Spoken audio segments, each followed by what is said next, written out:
truck. I just took it on a 6-hour road trip and it turned out fine. The only thing I did mess up was my side exit. But that thing got fucked. That tire got flat. I had to change it out. But I picked up a new engine for the Nissan since the current one was having some issues.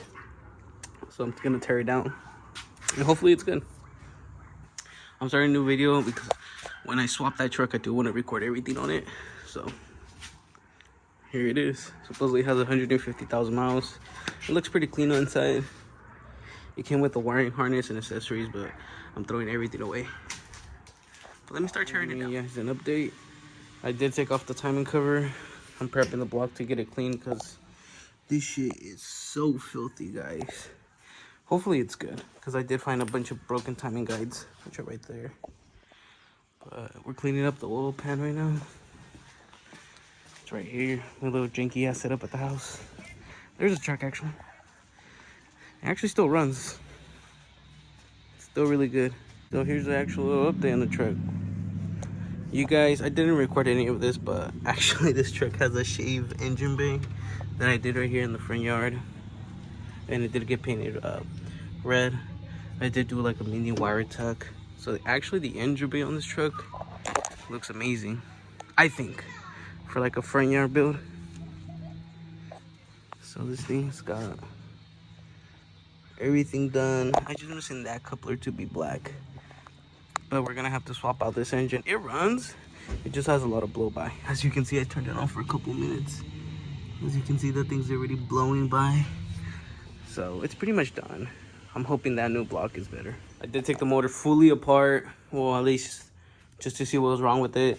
I found broken timing guides. I'm not sure if I showed you, but I am installing new ones. I went to my local O'Reilly's, just got a kit for lifetime warranty. Got the gaskets.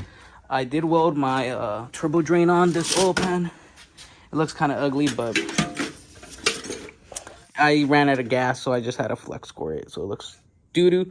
But it does not leak, so it's fine. I don't care how it looks. So right now I'm setting it up with timing. Let me get my flashlight because I can't show you guys. So there's a timing mark up here.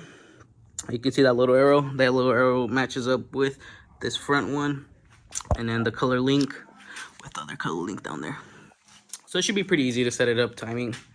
I'm gonna regasket everything, and then tomorrow hopefully I can start putting on the intake and then the exhaust manifold on. I am gonna go pick up a new turbo out of town, so I'll take you guys with me and hopefully we can get this bitch all started up. Ready to be engine swapped again.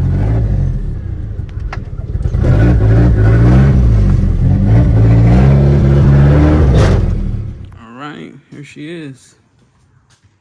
It looks nice actually. I'm actually happy how it came out. I painted it a little bit just so it looks good. We have the little KA, my old one out. This is not the built one, this is just a regular KA. That one actually is not built either, and I don't know if it's gonna be good. So I'm just testing it out, see if the motor's good. Because this one's gonna get rebuilt with forged parts again. I have all the parts sitting. But yeah, it was actually very simple to take out since I have most of the stuff deleted. And here you go. So let me pull it out. I don't have a cameraman today, so it's kind of hard to record. So time to put this bad boy in. I haven't recorded much since I'm just trying to focus on it. Here you go.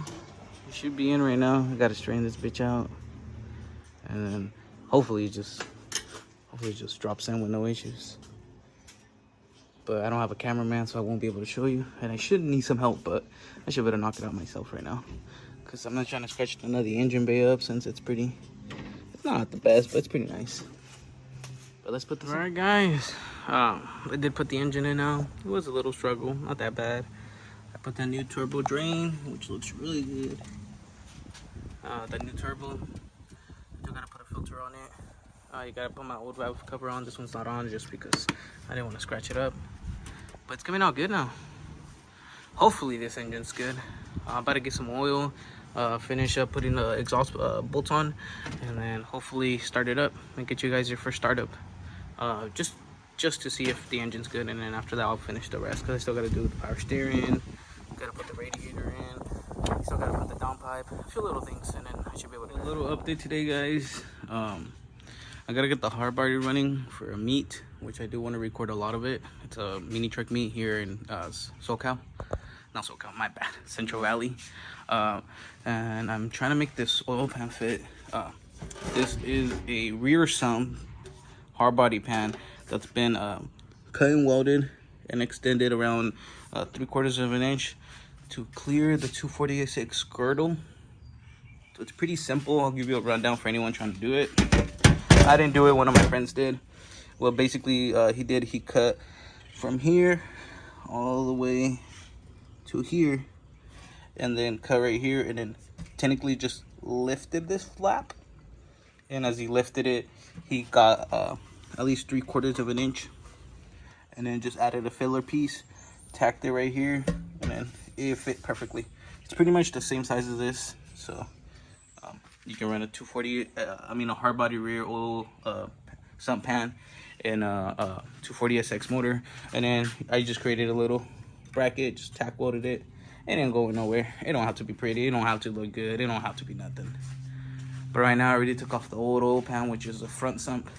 The reason why is because, as you can tell, it rubs on the steering bar, so it's no good. I had my old engine as a mock-up, so I was able to test fit it before dropping it. So right now we're gonna install this. All right, guys. So let me get my hand good. All right, there you go. So right now we're still tuning it. I'm gonna give you guys a little driving POV. It drives pretty nice. Temperatures are good. Suspension isn't too bouncy. I mean, the truck is pretty low, but it's pretty nice. Pretty stiff, to be honest. But it's been doing good, man. Pretty good, though. AFR is around 13.4 for cruising, so that's a pretty good AFR. I mean, it's nothing great. Granted, this is it does have a pretty short gearing, so it won't go into boost like right away. It will start creating boost as soon as you hit the throttle more than like 10%, 20%. So I will give it that. AFRs are amazing for cruising. I mean, it's a 13, 14, a little rich sometimes, but other than that, it's pretty good. I mean, it's self-tuned, so it's nothing crazy. It's only on 5 pounds. It gets pretty decent gas mileage for what it is. I can drive this to work probably with 40 bucks a whole week. Granted, my work is in Amphor, and that is me doing a couple pulls on the way there. But it's been amazing.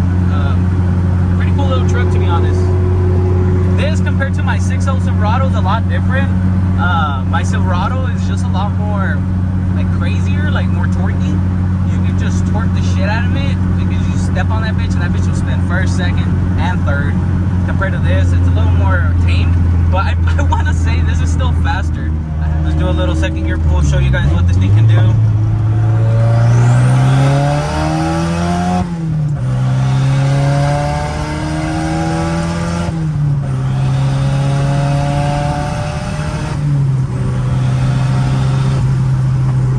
It's moving. Sorry about the wind noise, nothing I can do. But man, it's running real good. We're keeping temps real low. That's a nice little pull.